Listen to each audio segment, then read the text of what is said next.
نحمده ونصلي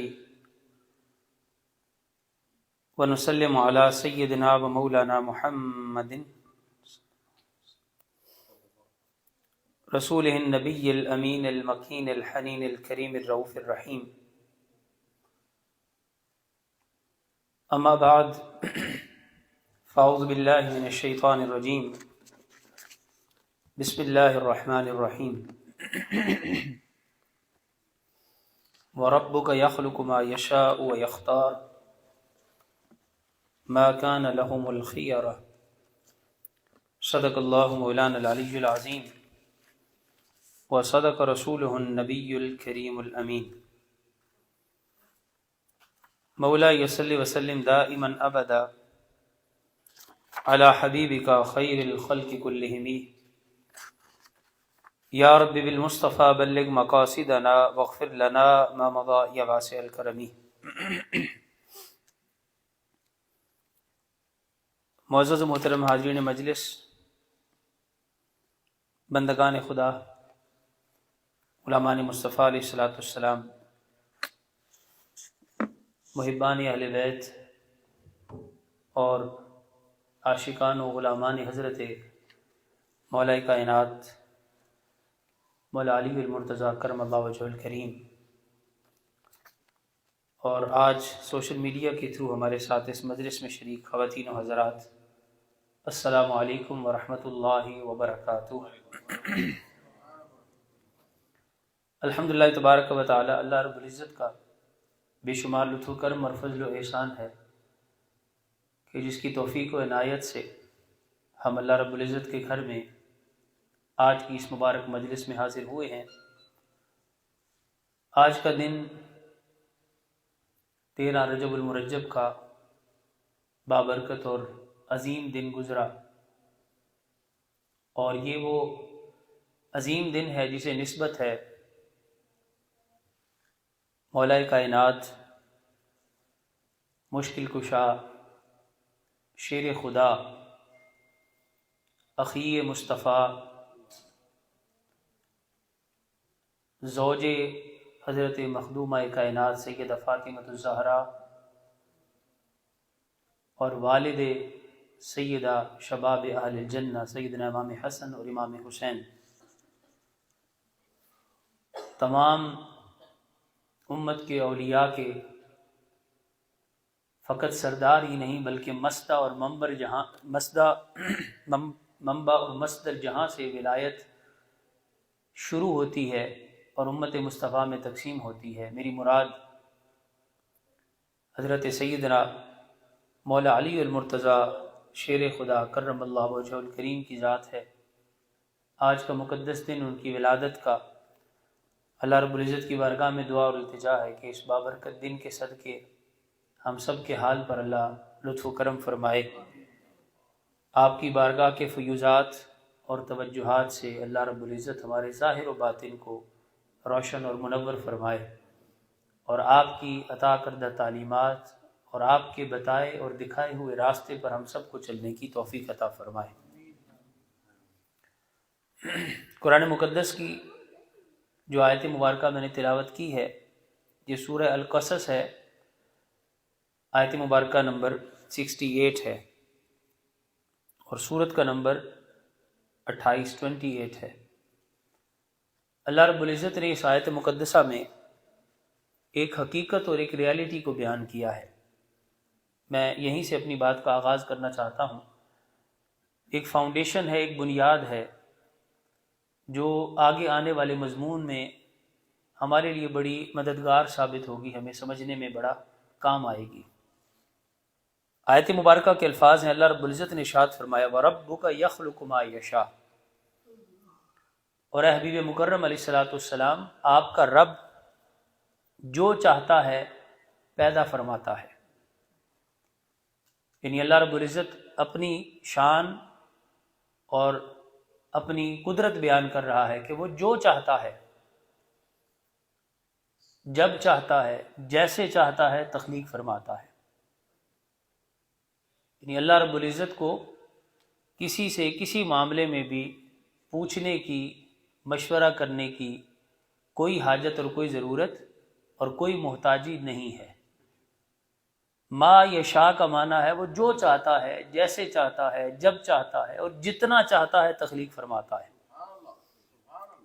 یعنی شے کو بنانے میں کتنی مقدار میں ہو اس کی بھی کوئی حد نہیں، وہ جتنی چاہے بنا دے۔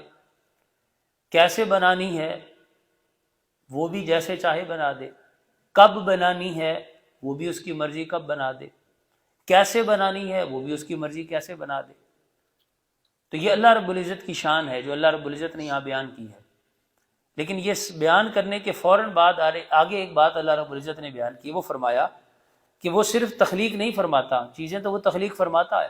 اس نے زمین بنائی، آسمان بنایا، زمین کی مخلوقات بنائیں، آسمانی کائنات کی مخلوقات بنائیں، سورج چاند ستارے بنائے، دریا درخت، چرند پرند، جانور، جمادات، نباتات، حیوانات، انس، ملائکہ، جنات، بے شمار مخلوقات جن کا ہمیں علم ہے، اور بہت سی ابھی ایسی ہے کہ جن کا ابھی ہمیں علم بھی نہیں ہے۔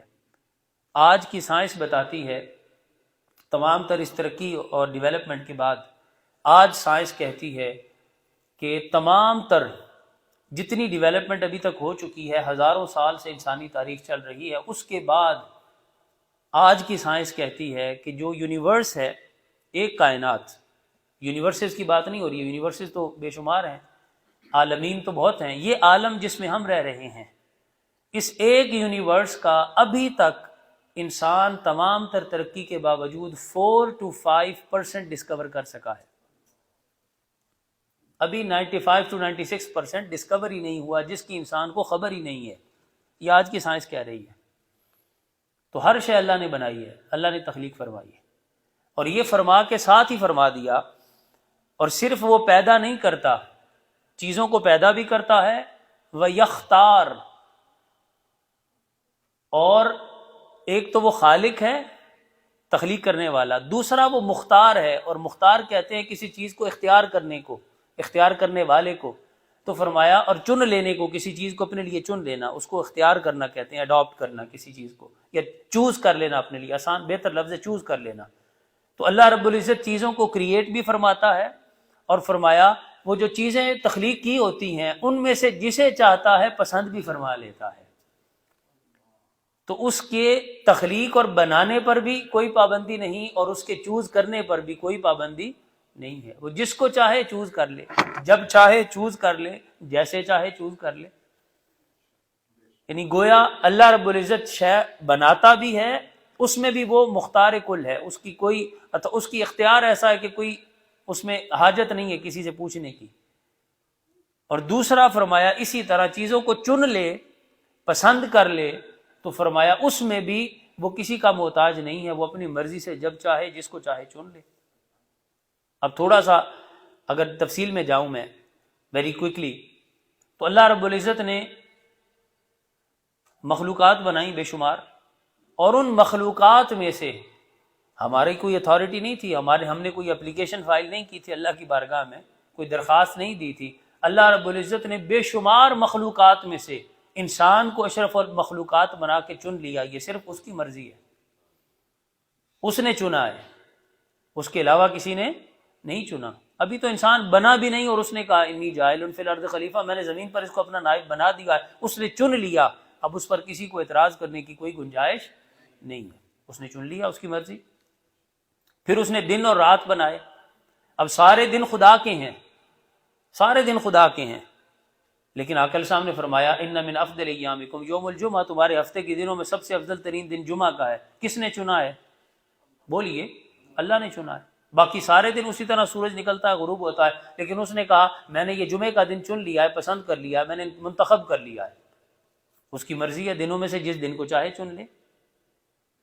پھر اسی طرح ایام ہیں، ان ایام میں سے آقا علیہ السلام کی حدیث سے اور قرآن مجید سے ثابت ہوتا ہے سال کے پورے دنوں میں سب سے افضل ترین دن ذی الحجہ کے پہلے 10 دن ہے، ولیال عشر کہہ کے جن کو قرآن نے کہا۔ اب وہ دن اللہ نے چن لیے، 10 دن پورا عشرہ چن لیا، اس پہ بھی کوئی کسی کا اختیار اور کوئی کسی کی اتھارٹی نہیں ہے، وہ اللہ کی مرضی، اس نے چن لیا۔ راتوں کی بات آئی تو اس نے کہا لیلۃ القدر خیر من الف شہر، میں نے قرآن کو نازل کرنے کے لیے ایک رات چنی وہ لیلۃ القدر ہے، اور وہ ایک رات 1000 مہینوں سے بہتر ہے، اس کی مرضی اس نے چن لیا۔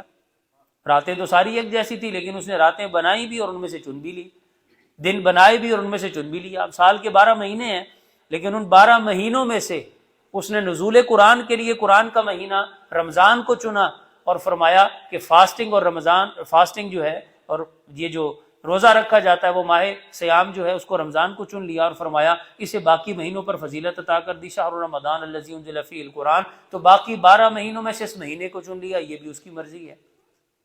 حضور کی ولادت کے لیے کوئی مہینہ چنا جا سکتا تھا، اس نے ماہ ربیع الاول کو چن لیا۔ حضور کی معراج کے لیے کوئی مہینہ چنا جا سکتا تھا، اس نے ماہ رجب کو چن لیا۔ تو جیسے اللہ رب العزت چیزوں کو تخلیق فرماتا ہے، یاد رکھیے، تو اللہ جب تخلیق فرماتا ہے تو تخلیق فرمانے میں چیزیں برابر ہوتی ہیں، لیکن پھر اللہ رب العزت جس کو چاہے جیسے چاہے چن لے۔ پھر اسی طرح اب انسانوں میں دیکھیں، انسانوں میں اس نے کچھ کافر بنائے، کچھ مسلمان بنائے، مومن بنائے۔ اب ہم مسلمانوں کے گھر پیدا ہوئے، یہ اس نے چنا ہے، ہمارا اس میں کوئی کمال نہیں ہے۔ اب اس نے کافر اور مسلمان الگ کر دی، ہمیں مومنوں کے گھر میں پیدا کر لیا، ہمیں چن لیا ایمان کے لیے، یہ اس کی مہربانی ہے، ہمارا اس میں کوئی دخل نہیں ہے۔ پھر انہی ایمان والوں میں کسی کو ولایت کے لیے چن لیتا ہے، کوئی محنت کرتے کرتے ساری عمر ولایت کے درجے نہیں پا سکتا، اور کوئی غوث پاک رضی اللہ تعالیٰ عنہ کی طرح پیدا ہوتا ہے تو ولایت اپنے ساتھ دنیا میں لے کر آتا ہے، یہ بھی اس کی مرضی ہے، اس کا اختیار ہے۔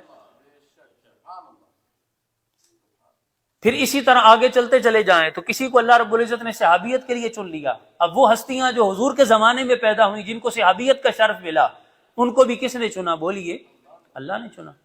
پھر اس نے پوری انسانیت کے اندر اربوں کھربوں لوگوں کے اندر 1,24,000 کو اپنا نبی بنانے کے لیے چنا، اس میں بھی کسی کا کوئی اختیار نہیں ہے، جس کو چاہے اپنا نبی بنا دے، اسے کسی سے کوئی اجازت لینے کی ضرورت نہیں ہے۔ اور پھر ان تمام انبیاء جو بنائے 1,24,000، ان میں سے 314 رسول بنائے، جنہیں کتابیں اور صحائف عطا کی، شریعتیں عطا کی۔ وہ جو 314 چنے تو وہ بھی خدا نے چنے، اس کی مرضی ہے۔ ان 314 میں پھر 5 اولو العزم رسول چنے، حضرت نوح علیہ السلام، ابراہیم علیہ السلام، موسیٰ علیہ السلام، عیسیٰ علیہ السلام اور آقا علیہ السلام۔ ان 5 کو چنا 314 میں، یہ بھی اس کی مرضی ہے۔ اور اس نے کہا اپنے محبوب محمد مصطفیٰ کو چن لیا، اور ایسا چنا کہ فرمایا باقی ہر کوئی میرا محب ہے، یہ میرا محبوب ہے۔ تو یہ اللہ رب العزت کی مرضی ہے۔ اور کیسا چنا؟ ایسا چنا کہ کوئی طور پر جا کر صدا دیتا ہے اور کہتا ہے رب ارنی انظر الیک، پردہ ہٹا میں تجھے دیکھنا چاہتا ہوں، اسے جواب آتا ہے لن ترانی، تو نہیں دیکھ سکتا۔ اور جسے چنا جاتا ہے وہ گھر میں آرام سے سویا ہوتا ہے، جبریل کو بھیج کر، سواری بھیج کر بلاتا بھی ہے، اپنے پاس بٹھاتا بھی ہے، پردے ہٹا کے جلوے دکھاتا بھی ہے۔ نعرہ تکبیر، نعرہ رسالت، یا علی۔ تو بات کرنے کا مقصد یہ ہے کہ اللہ رب العزت کی مرضی ہے، جس کو چن لے۔ تو اب اللہ رب العزت نے اپنے محبوب کو چنا، اور کیسا چنا؟ ایسا چنا کہ پھر اللہ رب العزت نے فرمایا اب اس کی محبت نہیں، اب جس نے اس سے محبت کی، میں نے ایسا چنا ہے کہ اس کی محبت اب میری محبت بن گئی ہے۔ اب جو میرے محبوب سے محبت کرے گا وہ مجھ سے محبت کرے گا، اور جو میرے محبوب سے کی اطاعت کرے گا، میں یطع الرسول فقد اطاع اللہ، جو رسول کی اطاعت کرے گا وہ میری اطاعت ہوگی۔ جو رسول کو خوش کرے گا، جس سے رسول راضی ہوگا، اس سے میں راضی ہو جاؤں گا۔ ایسا چنا کہ سارے فرق مٹا دیے۔ فرمایا اب ذاتیں تو دو ہیں، خدا اور مصطفیٰ کی، لیکن چونکہ اللہ نے اپنے لیے چنا ہے، تو اللہ نے جب چنا ہے تو فاصلے مٹا کر اپنے ساتھ ایسا جوڑا کہ فرمایا اب جو اس کے ساتھ تعلق رکھے گا اس کا میرے ساتھ ہوگا، جس کا اس سے نہیں اس کا مجھ سے کوئی تعلق نہیں۔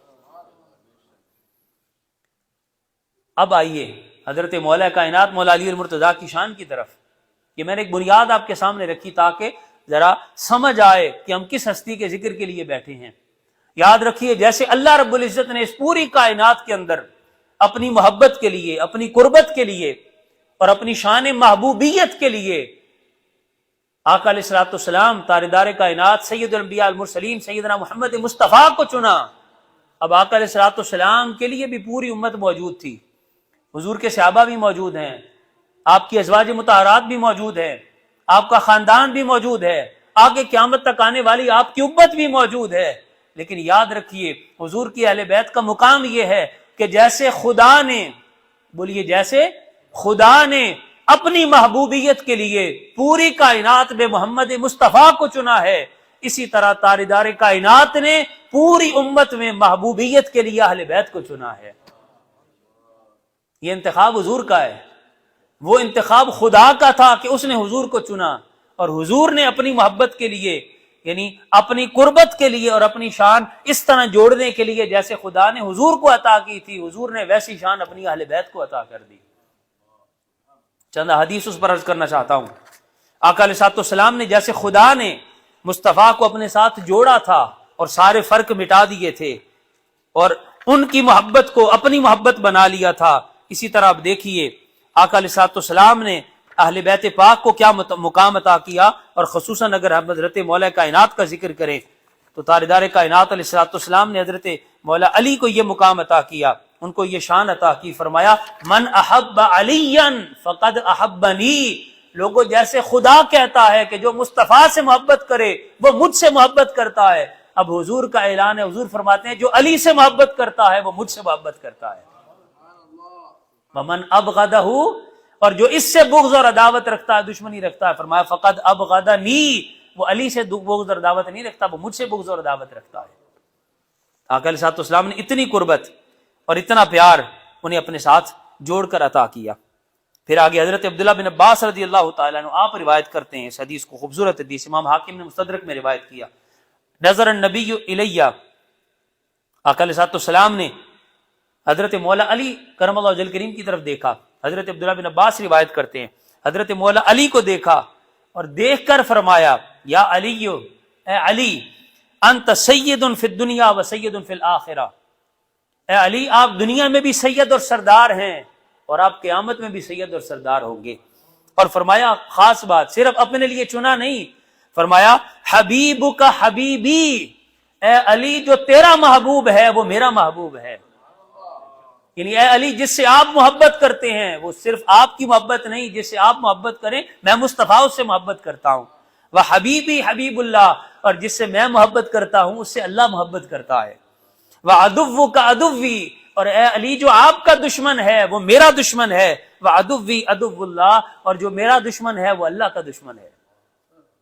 کیا مقام حضور نے عطا کیا کہ آپ سے محبت کرنے والا مجھ سے محبت کرنے والا ہے اور آپ سے دشمنی رکھنے والا مجھ سے دشمنی رکھنے والا ہے۔ گویا حضور علیہ الصلوۃ والسلام نے ان کی محبت کو اپنی محبت اور ان کی دشمنی کو اپنی دشمنی قرار دے دیا تاجدار کائنات علیہ الصلوۃ والسلام نے۔ پھر ایک اور حدیث مبارکہ بڑی خوبصورت، آقا علیہ الصلوۃ والسلام نے یہ شان امت کے اندر صرف اہل بیت کو عطا کی ہے، اس کو کہتے ہیں شان منیت۔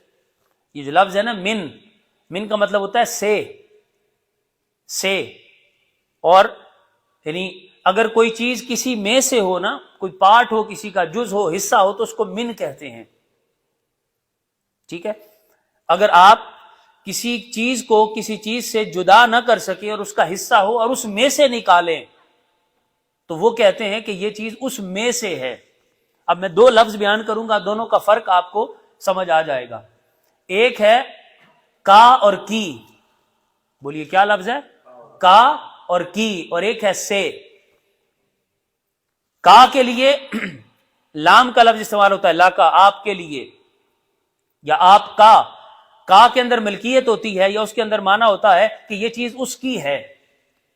اس کی ہے کا مطلب کیا ہے؟ مثلا اگر میں کہوں کہ ہاذا کتابی، یہ میری کتاب ہے، تو میں الگ ہوں اور میری کتاب، بولیے ہم دونوں ایک نہیں ہیں، ہم دونوں ایک نہیں ہیں، میں الگ ہوں، یہ کتاب الگ ہے، دونوں کے درمیان فرق ہے۔ ہم ملکیت میری ہے، مالک میں ہوں، پوزیس میں کرتا ہوں، لیکن یہ چیز اس کا اونر میں ہوں، لیکن یہ چیز الگ ہے اور میں الگ ہوں، دو چیزیں الگ ہیں۔ اس کو کہتے ہیں کہ یہ کتاب اس کی ہے، یہ فلاں کی ہے۔ اب میں زیادہ تفصیل میں گئے بغیر آسان سے مثال دیتا ہوں۔ آقا علیہ الصلوۃ والسلام کے جتنے صحابہ ہیں وہ سب حضور کے صحابہ ہیں، بولیے وہ سب حضور کے صحابہ ہیں، یعنی ان کا وجود الگ ہے اور حضور کا وجود الگ ہے۔ ان کو حضور سے نسبت ضرور ہے، ان کو حضور سے تعلق ضرور ہے، ان کی حضور کے ساتھ یعنی نسبت ہے، تعلق ہے، غلام ہے حضور کے صحابی ہیں، حضور کے جانثار ہیں، وفادار ہیں، لیکن اس کے باوجود بھی ان کو جو شان عطا کی وہ شان یہ عطا کی کہ یہ حضور کے صحابی ہیں۔ اور جب اہل بیت کی بات کی تو آقا صاحب نے نہیں فرمایا کہ یہ اہل بیت میری ہے، آقا صاحب نے فرمایا علی منی، علی مجھ سے جدا نہیں ہے، علی مجھ میں سے ہے۔ مثلا اگر میرے جسم سے خون نکلتا ہے تو جب خون نکلے گا تو وہ میرے جسم کے اندر سے نکلے گا، وہ مجھ سے جدا نہیں ہوگا، نہ میں اس سے جدا ہوں گا۔ یا کسی کے جسم کا کوئی حصہ الگ کیا جائے، وہ اس کے جسم کا حصہ ہوگا، اس سے الگ نہیں ہوگا۔ اس کو کہتے ہیں یہ اس میں سے ہے، یہ شے اس میں سے ہے، اس میں سے نکلی ہے۔ اس کے لیے من کا لفظ استعمال ہوتا ہے عربی کے اندر۔ تو اللہ رب العزت کے محبوب پاک علیہ السلام نے پورے قرآن کو، پوری احادیث مبارکہ کو دیکھ لیجئے، جب بھی اہل بیت کی بات کی تو اہل بیت کو ہمیشہ من کہہ کے مخاطب کیا۔ حضرت فاطمہ الزہرا کے لیے فرمایا فاطمہ بدعۃ منی، فاطمہ مجھ سے جدا نہیں، میرے وجود کا حصہ ہے، مجھ میں سے ہے۔ حضرت مولا علی کے لیے فرمایا، حضرت حبشی بن جنادہ وہ روایت کرتے ہیں، آقا صاحب نے فرمایا علی منی وانا من علی، میں علی میں سے ہوں اور علی مجھ میں سے ہے۔ اور حضرت امام حسن کے لیے اور امام حسین کے لیے فرمایا الحسین منی وانا من الحسین، الحسن منی وانا من الحسن، حسن مجھ سے ہے میں حسن سے ہوں، حسین مجھ سے ہے اور میں حسین سے ہوں۔ اب یہ شان، یہ مقام کہ یہ مجھ میں سے ہیں، یہ 1.25 لاکھ صحابہ میں کسی اور کو مقام نہیں دیا، یہ مقام ملا ہے تو صرف حضور کی اہل بیت کو عطا ہوا ہے۔ اس کو کہتے ہیں شان منیت۔ بولے کیا کہتے ہیں؟ شان منیت ہے۔ تو منیت کا مطلب یہ ہے کہ آپ اہل بیت کو کسی صورت بھی حضور سے جدا نہیں کر سکتے، وہ حضور کے وجود کا حصہ ہیں، حضور کی ذات کا حصہ ہیں۔ آپ انہیں الگ کریں گے تو خدا بھی ناراض ہوگا، مصطفیٰ بھی ناراض ہوں گے۔ اور خوش کب ہوگا خدا اور مصطفیٰ کہ اہل بیت کو مصطفیٰ کے ساتھ بیان کیا جائے، ان کے ساتھ سمجھا جائے اور ان سے جدا نہ تصور کیا جائے، کیونکہ حضور علیہ السلام نے کبھی ان کو جدا نہیں کیا۔ ایک اور حدیث مبارکہ اس پر میں عرض کرنا چاہتا ہوں، یہ تو میں نے عرض کر دی کہ علی منی وانا من علی، علی مجھ سے ہے اور میں علی سے ہوں۔ ایک اور حدیث مبارکہ عرض کرنا چاہتا ہوں، حضرت ابو بریدہ اس کو روایت کرتے ہیں، آقا علیہ السلام نے ارشاد فرمایا، کسی شخص کے بارے میں آقا علیہ السلام کو خبر ہوئی کہ وہ حضرت مولا علی کی شان میں کچھ بے ادبی یا گستاخی کے کلمات بولتا ہے۔ اب باقی بہت سے لوگوں کی مخالفت دشمنی بھی ہوتی تھی، لیکن آقا علیہ السلام نے یہ معاملہ کسی اور کے لیے نہیں اپنایا، سختی فرمائی، منع کیا کہ سب و شتم نہ کیا کرو، لیکن جو معاملہ حضرت علی کے لیے فرمایا وہ صحابہ کرام میں کسی اور کے لیے نہیں فرمایا۔ یہ خاصیت ہے حضرت مولا علی کی۔ کیسے؟ آقا علیہ السلام نے فرمایا ما بال اقوام ینتقصون علیہ، اس قوم کا کیا حال ہوگا اور ان لوگوں کے ساتھ اللہ کیسا غضبناک ہوگا کہ جو علی کی شان میں بے ادبی اور گستاخی کرتے ہیں۔ اور پھر فرمایا من ینتقص علیا فقد تنقصنی، یاد رکھو جو علی کی ذات میں نقص تلاش کرتا ہے سمجھو وہ مصطفیٰ میں نقص تلاش کر رہا ہے۔ حضور فرما رہے ہیں علی کی تنقیس میری تنقیس ہے، علی میں کمی ڈھونڈنا، کجی ڈھونڈنا، اس کمی کو بیان کرنا، تو فرمایا حضرت مولا علی میں نقص بیان کرنا، ان میں بیان کرنا نہیں ہے، ایسے ہے کہ گویا تم مصطفیٰ میں نقص نکال کے بیان کر رہے ہو۔ اور پھر حضور فرماتے ہیں اگلی بات سنیے، ومن فارق، میں نے کہا نا جدا نہیں کر سکتے، حضور کے کلمات، فرمایا ومن فارق علیا فقد فارقنی، فرمایا جو علی سے الگ ہو گیا سمجھو وہ مصطفیٰ سے الگ ہو گیا۔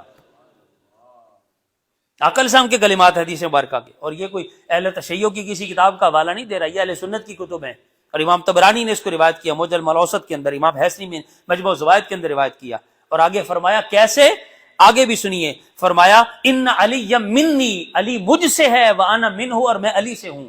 اور اس کی وضاحت بھی فرمائی، فرمایا خلق من طینتی وخلقت من طینۃ، فرمایا علی اور مجھے اللہ نے ایک ہی مٹی سے تیار کیا ہے۔ ایک خبیر ہوتا ہے نا جس مٹی سے انسان کو تیار کیا جاتا ہے، تو آقا علیہ السلام فرماتے ہیں خلق من طینتی، اللہ رب العزت نے جو مٹی میرے وجود کے لیے کائنات میں چنی تھی کہ اس سے مصطفیٰ کو بنانا ہے، فرمایا جس مٹی سے خدا نے مجھے بنایا ہے اسی مٹی سے علی کو بنایا ہے۔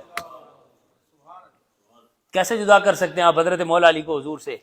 فرمایا کہ جیسے جس مٹی سے خدا نے مجھے تخلیق کیا ہے اسی مٹی میں سے من طینتی، وہ من آ گیا، پھر فرمایا میری مٹی میں سے علی کو تخلیق کیا گیا ہے، تو جیسے میری مٹی مجھ سے جدا نہیں اس طرح علی کا وجود بھی مجھ سے جدا نہیں ہے۔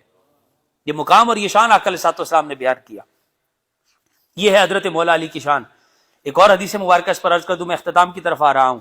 آقا علیہ الصلوۃ والسلام نے اس کے بعد ایک اور حدیث مبارکہ ہے، حضرت جابر بن عبداللہ روایت کرتے ہیں، فرمایا قال آقا علیہ الصلوۃ والسلام کو میں نے فرماتے ہوئے سنا، الناس من شجرۃ شتیٰ، لوگوں جو لوگ ہیں ان کے شجرے، ان کا جو شجرہ کہتے ہیں، شجر نسب جو ہوتا ہے، جو انسیسٹرز ہوتے ہیں، جو نسب ہوتا ہے اس کو شجرہ کہتے ہیں نا، آپ بھی دیکھتے ہیں ہمارا شجرہ یہ، ہمارا شجرہ یہ۔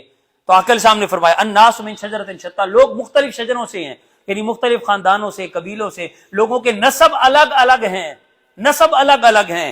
آقا علیہ السلام نے فرمایا وَأَنَا وَعَلِيٌّ مِّن شَجَرَةٍ وَاحِدَةٍ، میرا اور علی کا شجرہ مجھ سے لے کر آدم علیہ السلام تک ایک ہی ہے۔ یہاں ایک ذوق کی بات کرنا چاہتا ہوں، آقا علیہ السلام کا کوئی بھائی نہیں تھا، نہ آقا علیہ السلام کی کوئی بہن تھی۔ There were no siblings of the Prophet صلی اللہ علیہ وسلم۔ حضور کا کوئی بھائی حقیقی اور کوئی بہن بولیے نہیں تھی، اور ہو بھی نہیں سکتی تھی۔ اس لیے ذوق کی بات کرنے لگا ہوں، اس لیے کہ اگر حضور کا کوئی بھائی ہوتا یا کوئی اور بہن ہوتی تو ماں باپ ایک ہی ہوتے نا، یا ماں ایک ہوتی یا باپ ایک ہوتا، یا ماں باپ دونوں ایک ہوتے، تو اس معاملے میں حضور کے برابر ہو جاتے نا، کہ ماں ایک ہے یا باپ ایک ہے، یا یعنی خاندان، یعنی ماں باپ دونوں ایک ہو جاتے، سملر ہو جاتے۔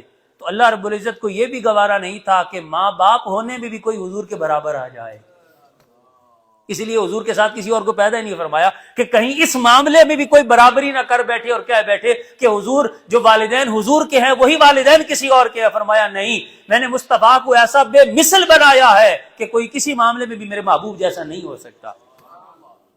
اس کے لیے اہتمام کیا کیا؟ اہتمام یہ کیا کہ آدم علیہ السلام سے لے کر، بولیے، آدم علیہ السلام سے لے کر حضرت عبد المطلب حضور کے دادا تک، حضرت علی کا شجرہ بھی وہی ہے اور حضرت تاجدار کائنات کا شجرہ حضور کا بھی وہی ہے۔ لیکن چونکہ والدین الگ الگ کرنے تھے تو اللہ رب العزت نے کیا کیا؟ فرمایا تھوڑی دیر کے لیے، کچھ لمحے کے لیے اس دنیا میں جب ظہور ہوگا تو چونکہ مصطفیٰ جیسا تو کسی کو بنانا نہیں، اس میں برابری ہونی نہیں، اور علی کو جدا بھی نہیں کرنا، تو فرمایا چلو یہ کرتے ہیں کہ والد اور والدہ الگ کر دیں گے، والد اور والدہ الگ کر دیں گے، لیکن دادا ایک ہوگا اور دادا سے لے کر آدم تک پورا نسب ہی ایک ہوگا۔ ایک ذوق کی بات کرنا چاہتا ہوں، سنیے گا۔ حضور کا نور رہا ہے نا پشتوں میں، حضرت آدم کی پشت میں، پھر حضرت شیش کی پشت میں، حضرت نوح کی پشت میں، ابراہیم علیہ السلام، اسماعیل علیہ السلام، چلتا چلتا حضرت المطلب آیا ہے۔ مانتے ہیں نا ہم، تو عقیدہ ہے نا اس بات کو، حضور کا نور منتقل ہوتا رہا، حضور نے بھی بیان کیا۔ ذوق کی بات یہ کرنا چاہتا ہوں، باقی ہر کوئی دنیا میں آیا، کلمہ پڑھا، حضور کا صحابی بنا، حضور کے ساتھ اس کو صحبت نصیب ہوئی، لیکن مولا علی کا کیا کہنا کہ جن کا نور حضرت آدم سے لے کر عبد المطلب تک جہاں جہاں حضور کا نور رہا ہے وہ تو وہاں بھی حضور کے نور کے ساتھ رہے ہیں، ان کا نور حضور کے نور سے جدا ہوا ہی نہیں ہے۔ تو باقیوں کو صحبت یہاں آ کے ملی ہے، مولا علی کے نور کو صحبت اول دن سے ملی ہوئی ہے، اس لیے تو فرمایا من طینتی، میری مٹی میں سے علی کو بنایا گیا۔ اور جب ولادت ہو گئی حضرت مولا علی کی، اب آقا علیہ الصلوۃ والسلام کا کوئی حقیقی بھائی تو نہیں تھا، لیکن تمام صحابہ میں یہ شان صرف حضرت علی کو عطا کی۔ فرمایا انت اخی وانا اخوک، اے علی آپ میرے بھائی ہیں اور میں آپ کا بھائی ہوں۔ اس کے علاوہ یہ مقام تمام صحابہ میں حضور نے کسی کو بھی عطا نہیں فرمایا۔ اور ختم کر دوں بات، یہ تو تھی نسب کی بات، بولیے یہ تو تھی نسب کی بات، اور آگے جب نسب انسان پر آ کر ختم ہو جاتا ہے نا، آگے شروع ہوتی ہے نسل۔ بولیے کیا شروع ہوتی ہے؟ نسل۔ تو نسب تو ایک ہے، بولے حضرت مولا کائنات کا اور حضور کا نسب ایک ہے۔ اب اگر نسل کی بات کریں تو یہ روح کے کانوں سے حدیث مبارکہ سنی، آخری حدیث ہے، امام حیثمی نے اس کو مجموع الزوائد میں روایت کیا، امام ابن عساکر نے اس کو تاریخ مدینہ دمشق میں روایت کیا۔ حضرت جابر بن عبداللہ رضی اللہ تعالیٰ عنہ آپ روایت کرتے ہیں، نبی کریم علیہ الصلوۃ والسلام نے ارشاد فرمایا، توجہ سے سنیے جی، فرمایا ان اللہ جعل ذریۃ کل نبی فی صلبہ، حدیث کے الفاظ ہے، فرمایا اللہ رب العزت نے ہر نبی کی نسل کو اس کی پشت میں رکھا ہے۔ کیا فرمایا؟ اللہ نے ہر نبی کی نسل کو اس کی پشت میں یعنی بیک میں رکھا ہے، وہیں سے نسل شروع ہوتی ہے نا، آگے چلتی ہے۔ اب آقا علیہ السلام فرما رہے ہیں اللہ نے، میں دوبارہ دوہرا رہا ہوں، میرے ساتھ دہرائی چونکہ بات بہت خاص ہے، اللہ نے ہر نبی کی نسل کو اس کی، بولے اس کی پشت میں رکھا ہے۔ اور فرمایا وجعل ذریتی فی صلب علی ابن ابی طالب، اور اللہ نے مجھ مصطفیٰ کی نسل کو میری نہیں علی کی پشت میں رکھا ہے۔ آقا علیہ السلام فرما رہے ہیں، میری بات نہیں ہے، امام ابن عساکر نے اور امام حیثمی نے اس کو روایت کیا، اللہ نے ہر نبی کی نسل اس کی پشت میں رکھی کیونکہ اسی سے نسل چلی۔ ابراہیم علیہ السلام کے بیٹے اسحاق اور حضرت اسماعیل، اور پھر ان سے آگے یعقوب اور یوسف علیہ السلام، اور نسل چلتی رہی، آدم علیہ السلام، ہر نبی کے ساتھ یہی ہوا۔ فرمایا لوگوں کیونکہ میری نرینہ اولاد آقا علیہ السلام کا بچپن میں وصال ہو گیا، تو فرمایا اللہ رب العزت نے میری نسل بھی تو قیامت تک چلانی ہے، اور میری صلب میں اللہ رب العزت نے میری جو نسل رکھی تھی وہ شہزادے تو بچپن میں وصال کر گئے، اب فرمایا قیامت تک جو مصطفیٰ کی نسل چلے گی وہ صلب مصطفیٰ اصلاً نہیں، اصلاً صلب مصطفیٰ ہوگا لیکن چلے گی صلب علی المرتضیٰ سے۔ اسی لیے حضور صلی اللہ علیہ وسلم کے بیٹے شہزادے حضرت مولا علی کے شہزادے امام حسن اور امام حسین، حضور نے کبھی نہیں فرمایا کہ یہ میرے نواسے ہیں، حضور ہمیشہ کہتے تھے یہ اولاد تو علی کی ہیں، بیٹے مجھ مصطفیٰ کے ہیں۔ اور وہاں سے جو نسل چلی تو قیامت تک آج تک چلی آ رہی ہے۔ اسی لیے حضرت علی کی اولاد میں سے حضرت بی بی فاطمہ الزہرا اور امام حسن کی اولاد میں سے جو بھی ہوتے ہیں ہم انہیں کیا کہتے ہیں؟ آل، بولے کیا کہتے ہیں؟ آل رسول، اولاد علی اور آل مصطفیٰ۔ تو حضرت مولا علی کو یہ شان حضور نے عطا کی، فرمایا علی تم مجھ سے جدا ہو ہی نہیں سکتے، پہلے تمہارا نسب میرے نسب کے ساتھ یوں جڑا تھا کہ ہمارا نور اکٹھا تھا، اب نسل قیامت تک یوں اکٹھی ہے کہ نسل تمہاری، نسل میری ہوگی، تمہارے صلب سے چلتی آئے گی، جہاں جہاں اسے اولاد علی کہا جائے گا ساتھ آل رسول بھی کہا جائے گا۔ تو حضرت مولا علی کو کسی صورت بھی حضور سے جدا نہیں کر سکتے، اس لیے جو چاہے کہ ہم حضور کے ساتھ جڑ جائیں تو اس کا طریقہ یہ ہے کہ مولا علی سے جڑ جائیں، اس لیے کہ جو علی سے جڑ گیا وہ حضور سے جڑ گیا، جو مولا علی کا ہو گیا وہ حضور کا ہو گیا، جو مولا علی کا ہے وہ مصطفیٰ کا ہے، اور جو مولا علی کا نہیں نہ وہ مصطفیٰ کا ہے نہ خدا کا ہے۔ اللہ کی بارگاہ میں دعا اور التجا ہے کہ ہمیں حضرت مولا کائنات سیدنا مولا علی المرتضیٰ کی محبت اور غلامی میں جینا اور اسی میں مرنا نصیب فرمائے۔ وما علینا الا البلاغ المبین۔